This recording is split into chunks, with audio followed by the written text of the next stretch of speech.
집사님이 주일 예배를 드리려고 집에서 가까운 교회를 찾아갔습니다.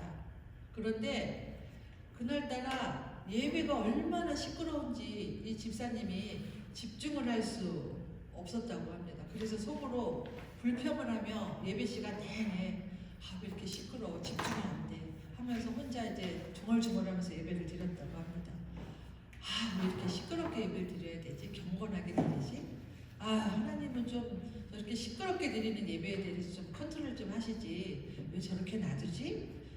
얘들아 조용히 예배를 드려라고 말씀하시면 좋을 텐데 하면서 예배를 드리는 내내 아주 불평을 하면서 예배를 드렸다고 합니다. 은혜가 되셨을까요?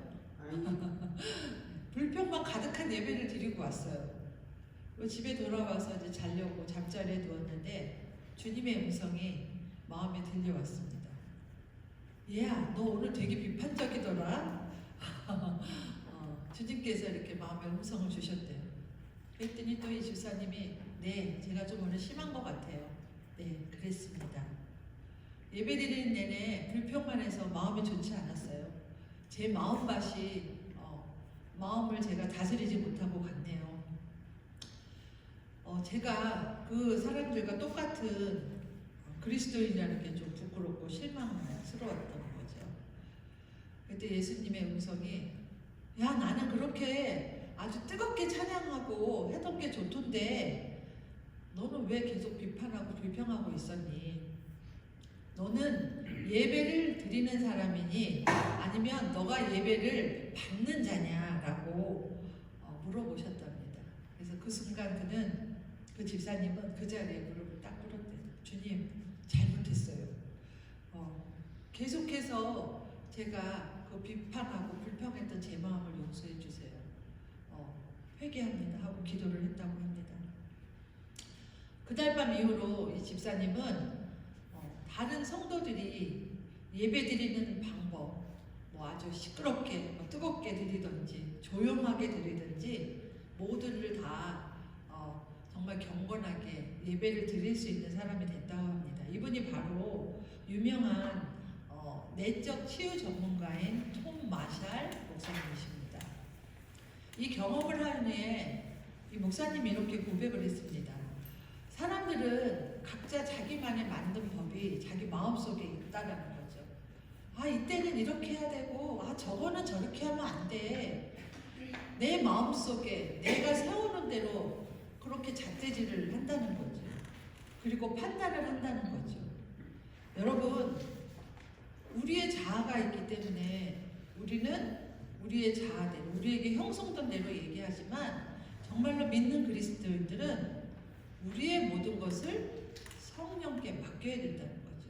그리고 성령께 맡기고 그 성령이 하시는 것을 신뢰하고 모든 것을 맡기고 성령께서 하시는 것을 우리가 배워야 한다는 거죠. 이럴 때 성령께 주도권을 드리기 시작할 때 정말로 우리의 삶이 변화된다는 거예요. 그리고 완전해지고 자유로워진다는 겁니다. 내가 만든 법, 내가 만든 잣대, 내 안에 있는 자아가 아니고 성령께서 이끄시는 법을 따라 가야 된다는 의미입니다. 그러면 우리가 이렇게 내 잣대를 가지지 않고 우리가 좀 자유롭게 성령님께 의지하며 할 수 있는 신앙생활을 하려면 우리가 어떻게 해야 할까요? 첫 번째, 신앙생활은 잔칫집 같이 해야 된다는 거예요. 잔칫집. 이 단어만 들어도 잔칫집 하면 흥이 나지 않으세요? 오늘 본문은 본문 배경은 마태가 예수님의 부름을 받았어요. 그리고 동료들을 초청해서 잔치를 베푼 현장이에요. 아마도 세일을 했던 마태가 이제 같이 일했던 동료들과 이별하는 그런 송별회 같은 자리였습니다. 그래서 예수님과 제자들도 그 자리에 참석해서 즐거워하고 있었어요. 그런데 이 바리새인들과 서기관들이 말했습니다.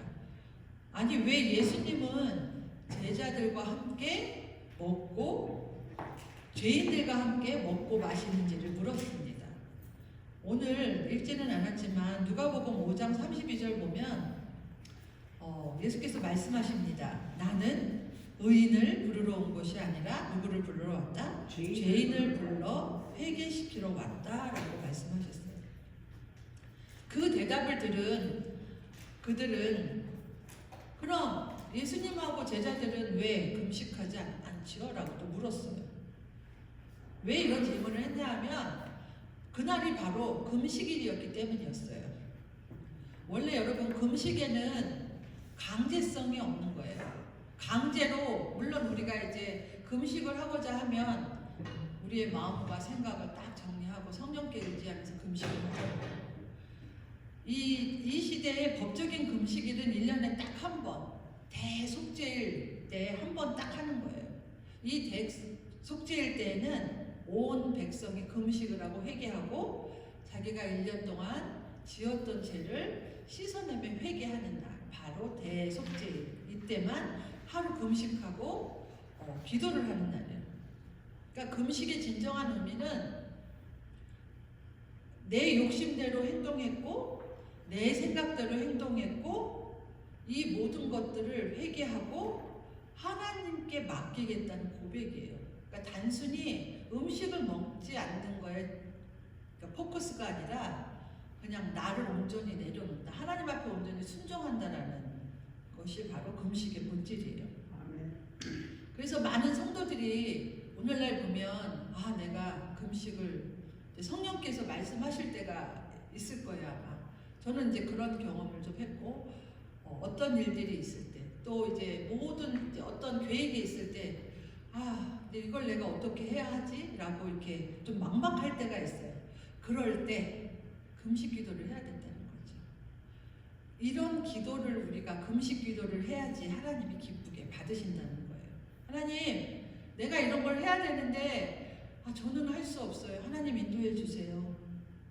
저를 온전히 내려놓고 하나님 뜻에 따르겠어요. 그러니 하나님, 제가 하나님 앞에 한 끼 금식을 하던 두 끼 금식을 하던 온전히 금식을 하던 나와 하나님과의 관계에서 이 고백을 통해서 이렇게 하나님과 관계 속에 금식이 이루어져야 된다는 거죠. 그런데 오늘 본문에는 이제 경건한 유대인들은 여기에 만족하지 못했다는 거죠. 원래 일주일에 2번 월요일하고 목요일에 금식을 했어요. 왜냐? 이 월요일과 목요일은 장날이에요. 장날하면 어때요? 많은 사람들이 모이잖아요. 장이 서니까. 그런데 그때를 딱 금식일로 정해서 나는 금식하는 사람이야 라고 나를 드러내기 위해서 금식을 했다는 거죠. 결국 저 사람은 금식하는 사람이니까 경건한 사람이구나. 사람들에게 자기 의를 드러냄으로써 사람들에게 칭찬을 받으려고 했던 거죠. 잘못된 금식을 한 거예요. 나와 하나님과의 관계에서 금식을 해야 되는데 사람들에게 보여지기 위한 금식. 이 금식이 그 시대 신앙을 평가하는 기준이 됐다는 거예요. 절대 이렇게 금식하시면 보여지기 위한 금식은 하나님이 절대 기뻐하지 않으시고 정말 내가 하나님 앞에 서원하거나 하나님 앞에 어떤 목적을 가지고 드러내지 않게 하는 게 진정한 금식입니다. 그래서 이 이상한 질문을 했어요. 왜 예수님하고 예수님의 제자들은 금식하는 날인데 왜 너희들은 금식하지 않냐? 왜 자인들과 잔치를 하고 있냐? 라고 물었어요. 그때 예수님이 34절 오늘 이렇게 대답하시죠. 예수께 다 같이 한번 읽어볼까요? 시작. 예수께서 그들에게 이르시되 혼인집 손님들이 신랑과 함께 있을 때 너희가 그 손님으로 금식하게 할 수 있느냐? 생각해 보세요. 결혼식 잔치에 왔어요. 그리고 혼인집에 와서 신랑과 함께 잔치를 해야 되는데 어떻게 금식을 할 수 있겠어요? 이건 말도 안 되는 소리예요. 그래서 예수님이 생각하는 신앙은 바로 말씀드렸죠. 결혼식, 잔치집과 같은 신앙생활을 우리가 해야 된다는 거예요. 여러분 결혼식 한번 다 치르셨죠? 한번 생각해 보세요. 그때 얼마나 행복하셨어요? 즐겁고 사람들하고 어울리고 아마 일생일대에 잊지 못할 기억들이실 거예요. 그런데 많은 사람들이 신앙생활을 할 때 우리가 잘못하고 있다는 거죠. 우리가 정말로 하나님 앞에 신앙생활을 하면 이렇게 뭔가 이렇게 속박돼야 되고 얽매여야 되고 이렇게 부자여야 하는 것으로 이렇게 생각하고 있어요. 여러분들은 어떤 신앙관을 가지고 혹시 신앙생활을 하고 계세요? 신앙생활은 우울한 거 아니에요. 슬픈 것도 아니에요. 그리고 나한테 무거운 짐을 지고 가는 것도 아닌 거라는 거죠. 우리가 구원받은 우리가 하나님께 감사해서 하나님을 믿고 섬기고 즐겁고 행복한 일이어야 되는 게 바로 신앙생활입니다. 아멘. 예전에 한번 신방을 했던 어떤 성도님이 계셔요. 너무너무 어려운 상황에 처했던 성도님이 계셨어요. 그래서 물어봤어요. 이 고난 굉장히 힘드시죠? 라고 물었더니 그 집사님이 견딜만 합니다. 그래도 내가 주 안에서 이런 고난을 겪기 때문에 행복합니다. 라고 말씀을 하셨어요.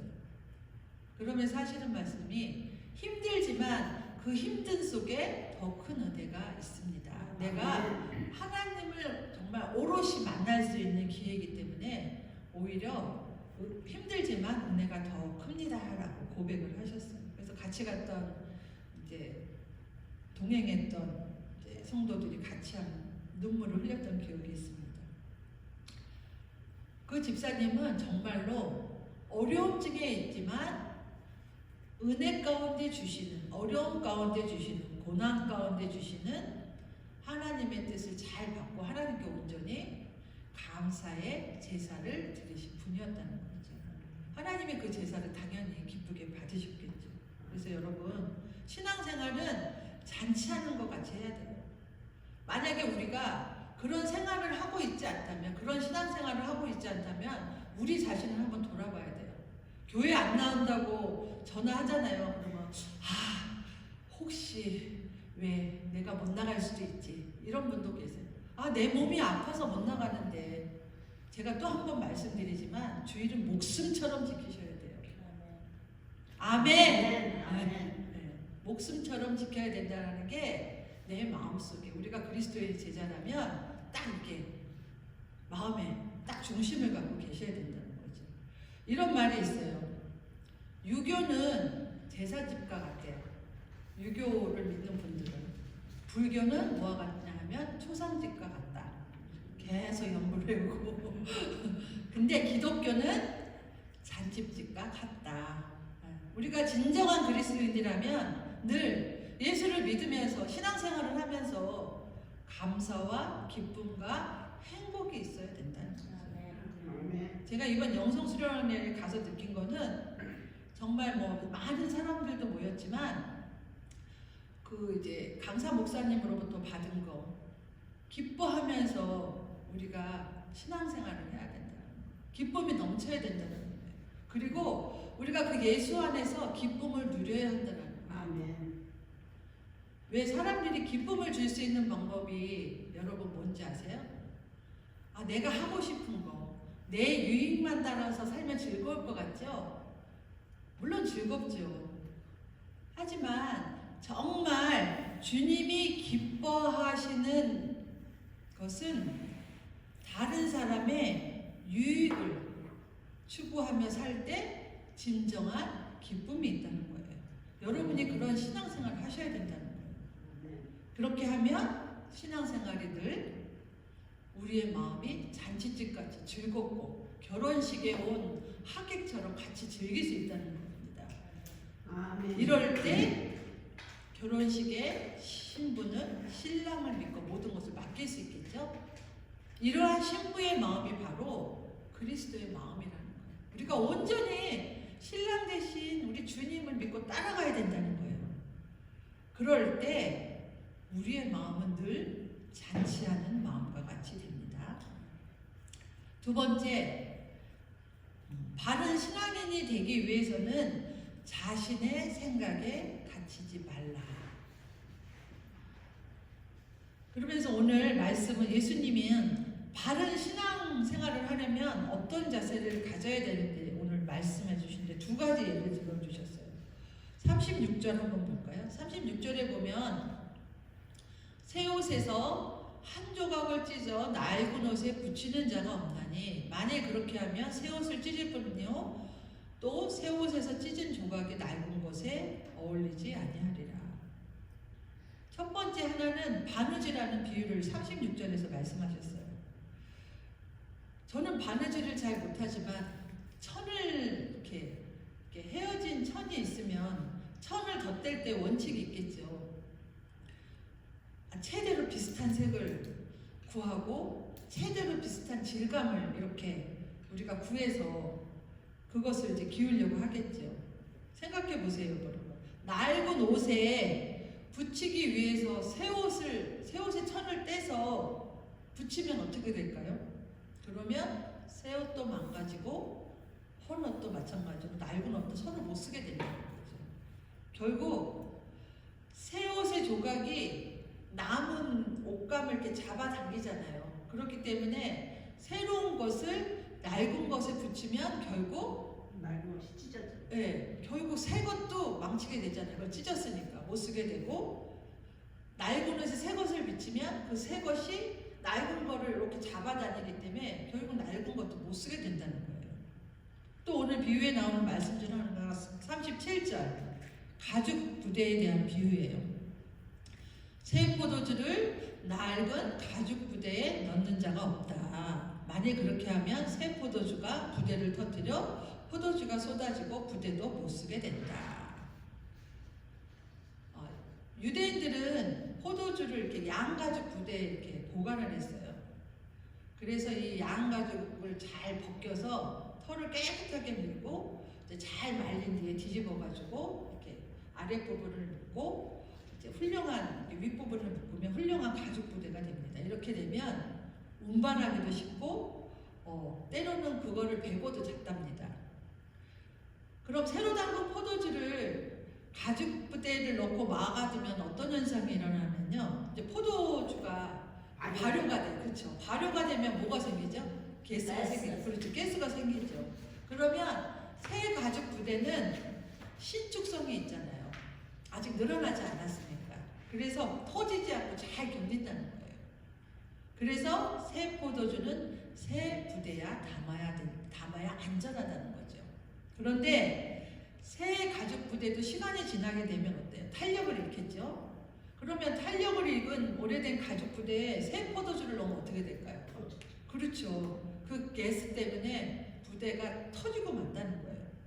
그러면 오래된 가죽 부대는 그것을 견디지 못해 터지기 때문에 결국 포도주도 먹을 수 없고 그 가죽 부대도 완전히 버려야 된다는 거죠. 그래서 새 포도주는 새 부대야 담아야 한다. 우리들은 때로는 아니야 내 생각대로 이거 아니면 절대 안 돼. 저한테도 그런 생각이 있었어요. 저는 좀 이렇게 외골수적인 면이 있어서 뭘 하나 이렇게 쓰던 걸 바꾸는 게 참 어려워요. 그런데 이 말씀을 준비하면서 이것도 이거 아니면 안 돼가 아니구나. 이게 좀 유연성을 가지고 살아야 되는구나 라는 걸 좀 깨달았습니다. 그렇다 보니까 우리가 이제 새로운 게 있으면 수용하려고 들지 않아요. 그리고 받아들이려고도 하지도 않고 들으려고도 하지 않아요. 왜? 내가 추구하는 게 아니고 내가 가지고 있는 생각이 아니기 때문에 아예 듣지도 않아요. 받아들이려고도 하지 않아요. 그냥 내 생각의 틀에만 갇혀서 이대로 해야 된다는 거죠. 우리 생활면에서도 그렇죠. 마찬가지로 우리 신앙생활에서 똑같다는 거죠. 내 신앙의 틀 안에 따라와야지만 나는 교회에 충성할 수 있고 교회 신앙생활을 할 수 있어 라고 생각하는 분들이 계실 수도 있어요. 안 돼요. 절대로 우리가 잔치집 같은 신앙생활을 하려면 우리의 사고를 열어야 된다는 거죠. 그리고 들어야 된다는 거죠. 받아들여야 된다는 거예요. 그런 신앙생활을 해야지 잔치집과 같은 신앙생활을 할 수 있습니다. 세 번째 오늘 말씀 새 포도주는 새 포도주를 담는 새 부대가 되라. 이 말씀은 포도주하고 가죽 부대는 어떤 내용, 포도주라는 내용과 그릇의 관계예요. 그러니까 말씀드리면 새로운 가죽 부대는 복음을 듣는 사람들의 방식이라는 거지. 새 포도주는 예수님과 예수님이 전하는 복음의 내용, 복음이 가진 변화의 능력을 의미한다는 거죠. 반대로 낡은 가죽 부대는 이스라엘 사람들의 사고 방식이라는 거죠. 그 사람들은 그냥 율법에 찌들어서 그냥 금식해야 돼 보여주려고, 그러니까 그 고정관념에 그냥 딱 매여서 아무것도 하지 못한다는 거죠. 오래된 포도주는 그들이 지금까지 듣고 경험한 율법의 내용이라는 거예요. 예수님의 말씀은 바로 이런 뜻이에요. 내가 말하는 복음은 새로운 가르침이고 어떤 아주 그냥 큰 힘이 있어. 그리고 영원한 생명이 이 안에 있고 엄청난 성령의 능력이 약속돼 있다. 그런데 너희의 마음이 이 진리를 수용하지 못하고 있어. 그러니까 어떻게 해야 돼? 너희 마음을 바꿔야 된다는 거예요.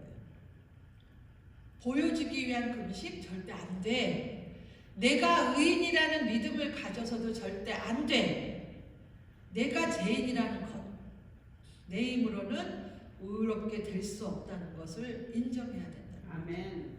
그리고 내 의를 포기하지 않으면 새로운 가르침을 절대로 내가 수용할 수 없기 때문에 결국 터지고 만다는 거예요. 그런 유대인들에게 어떻게 반응했냐면 예수님께서 이렇게 말씀하셨어요. 39절, 묵은 포도주를 마시고 새 것을 원하는 자가 없나니 이는 묵은 것이 좋다 함이니라. 스무드하고 잘 넘어가요. 새거는 톡톡 쏘고 맛있고. 율법적 사고에 빠져있는 사람들은 자기를 내려놓지 못해요. 계속 율법만 주장하는 거야. 그들의 마음에는 뭐가 없다? 새 부대처럼 탄력성이 없다는 거예요. 그냥 여전히 고정관념에 붙들려서 나는 이렇게 했으니까 나는 이렇게 쭉 신앙생활 할 거야. 그렇게 잣대로 평가하고 복음을 거부했다는 거예요. 유대인들은. 일단 찬양 부를 건데 나 주님의 기쁨 되기 원하네. 이런 가사가 있어요. 나 주님의 기쁨 되기 원하네. 내 마음을 새롭게 하소서. 새 부대가 되게 하여 주사 주님의 빛 비추게 하소서. 결국 이 노랫말은 우리가 주님의 기쁨이 되기를 간구하는 찬양이에요. 그리고 주님의 기쁨이 되려면 어떻게 해야 된다고요? 바로 내 마음이 새 부대가 돼야 된다. 그러므로 우리는 이렇게 기도해야 돼요. 주님, 저 변하고 싶어요. 저를 변화시켜 주세요. 제가 새 부대가 되고 싶어요. 라고 기도해야 됩니다. 한 불신자가 기독교가 무엇인지 이렇게 간단하게 설명해 달라고 했습니다. 첫째, 쉽게 설명을 했어요. 첫 번째, 하나님이 인간을 위해 하신 일이 뭔가. 두 번째가 우리는 어떻게 살아야 되는가. 세 번째가 악에 대해서 어떤 자세를 취해야 되는가. 이 세 가지를 얘기를 했어요. 먼저 하나님이 우리를 위해서 하신 일이 뭐죠? 하나님이 우리를 찾아오셨어요. 그렇죠? 그래서 그 사랑하는 독생자 아들을 주시고 그 아들을 믿는 자들에게는 하나님의 자녀가 되는 권세를 주셨어요. 우리는 죄로밖에 죽을 수 없는데 자격 없는 인간에게 하나님이 찾아오셔서 하나님의 자녀라는, 우리의 아버지가 되시는 자녀라는 자리에 우리를 앉혀주셨어요. 이것이 하나님께서 하신 일이에요. 아니 여러분 생각해 보세요. 내가 나의 아버지가 누구? 하나님 아버지. 나를 어디에? 아들의 자리에, 자녀의 자리에 앉혀주셨으니 얼마나 큰 축복이에요. 여러분들 자녀들이 귀중하잖아요. 자녀들이 어려움 당하면 정말 마음이 애들 아프잖아요. 그런 자리에 우리가 있는 거예요. 그 하나님이 우리가 정말 잘 되는 걸 좋아하시겠죠. 온전히 순종하길 바라시죠. 그렇다면 우리가 어떻게 살아야 돼요? 다르게 살아야 된다는 거죠. 다른 사람에게 베풀며 살아야 된다는 거예요. 근데 보통의 사람들은 상대방이 내게 어떻게 해준 만큼 나는 이렇게 해줄 거야. give and take. 받은 만큼만 하면 된다고 생각해요.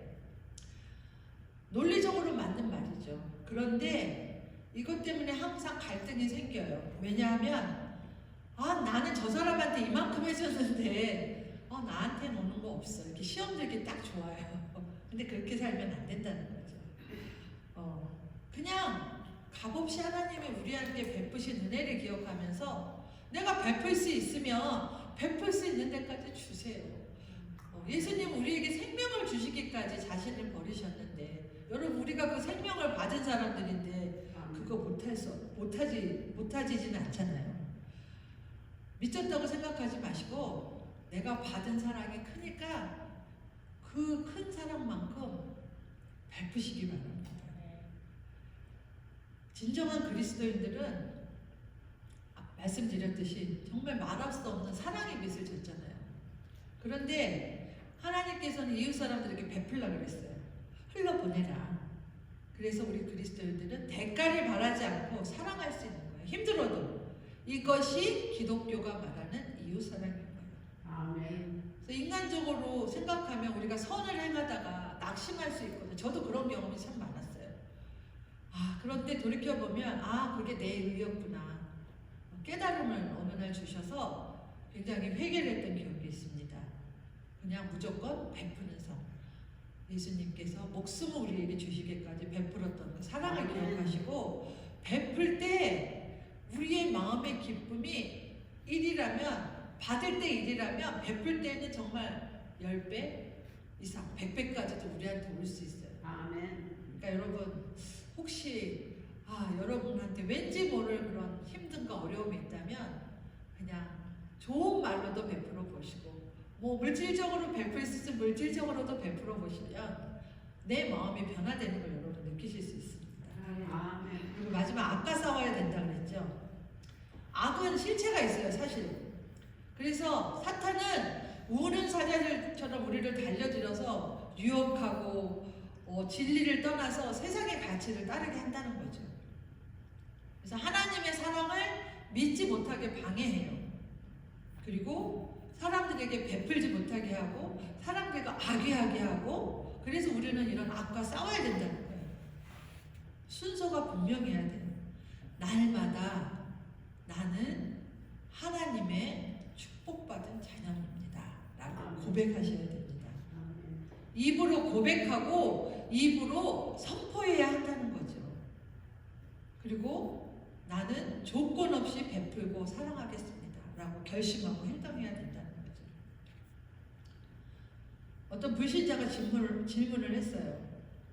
이런 이제 기독교를 어떻게 3가지를 얘기해 달라 말씀드렸듯이 하나님이 인간에게 우리에게 하신 일, 우리는 어떻게 살아야 되는지, 악에 대해서 모양이라도 버리라고 이런 말을 했더니 불신자가 하는 얘기가 이런 얘기를 했어요. 자기가 생각했던 기독교와는 되게 다르다고. 하나님과 좋은 관계가 되려면 선행, 착한 일을 많이 행해야 한다고 생각을 했던 거예요. 그런데 자기가 그렇게 하지 못해서 고민이 됐다는 거예요. 여러분 이거 꼭 외우고 계셔야 돼요. 에베소서 2장 8절 너희는 그 은혜로 인하여 믿음으로 말미암아 구원을 받았으니 이것은 너희에게 난 것이 아니요 하나님의 선물이라. 아멘. 우리한테 난 게 아니에요. 구원은 하나님의 선물이라는 거예요.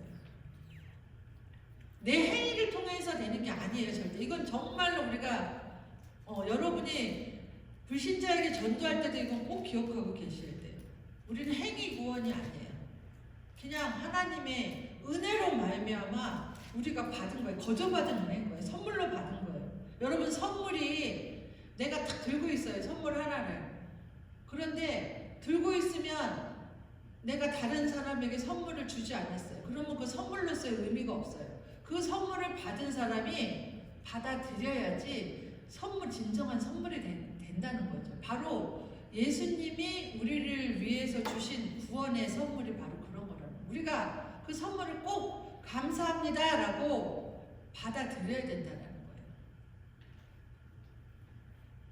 행위는 우리 하나님의 자녀로서 마땅한 것이라는 거죠. 거기에는 다른 상급이 있어요. 그런데 구원의 조건은 아니에요. 우리가 구원을 선물처럼 잘 받아들이면 세상에는 그 악이라는 실체가 분명히 있어요. 그런데 그것과 싸울 수 있는 힘을 하나님은 우리에게 주신다는 거죠. 그리고 성령께 도움을 받고 우리가 신앙생활을 하는 거예요. 그러므로 우리가 어떤 사탄의 공격이 와도 예수의 이름으로 잘 물리칠 수 있다는 겁니다. 아멘. 그러한 권세를 누가 받았다? 우리가 받아. 얼마나 귀한 거예요. 할렐루야. 그냥 값없이 주신 은혜인데 얼마나 감사한 거예요. 그냥 선물 주셨으니까 그냥 딱 받으세요. 놓치지 마세요. 그러면 이 복음의 놀라운 능력이 우리 삶 가운데 또 여러분의 믿지 않는 전도 대상자에게 전할 수 있는 능력이 된다는 거예요. 아멘. 꼭 에베소서 오늘 제가 말씀드렸죠. 2장 8절. 네, 2장 8절 꼭 외우셔야 됩니다. 네, 마지막으로 혹시 나는 복음의 진술을 막는 사람은 아닌가, 그릇은 아닌가 라는 퀘스천입니다. 예수 그리스도의 기독교 복음은 세상을 변화시킬 수 있는 새로운 술이에요. 그런데 많은 사람들이 그리스도의 복음을 받아들였지만 그 참 복음의 의미를 알지 못하고 믿지 못하고 경험하지 못하고 살아간다는 거예요. 그리고 복음에는 능력이 없어 라고 판단한다는 거예요. 착각하면 안 돼요. 복음은 아주 강력한 힘이 있어요. 아멘. 나를 구원했고 또 세상을 변화시키는 가장 강력한 힘이 바로 복음인 거예요. 굿뉴스인 거예요. 복음이 약하다고 느끼는 이유는 복음을 담고 있는 나라는 가죽 부대가 새 술이 발효하지 못하게 이렇게 딱 이렇게 안고 있다는 거예요. 딱 이렇게 질시시키게 썩게 만들기 때문이라는 거예요.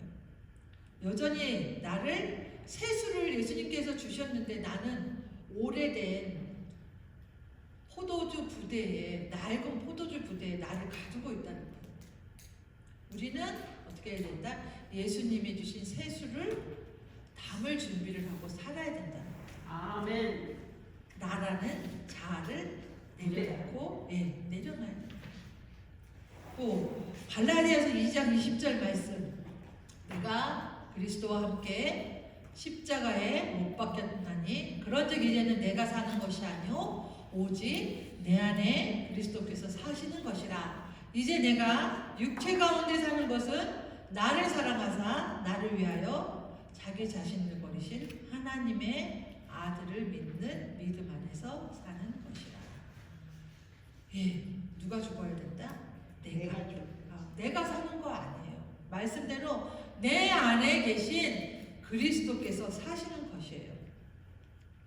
그래서 우리가 복음의 그냥 강력한 힘은 우리가 옛 사고에 나의 자아, 나의 관념 그런 사고에서 벗어나야 된다. 그 틀을 깨야 된다는 거예요. 그리고 나를 버리고 내 안에 사시는 자기 자신을 버리신 하나님의 아들을 믿는 믿음 안에서 살아야 될 줄 믿습니다. 아멘. 정말 참 복음은 나를 변화시키는 능력이 있어요.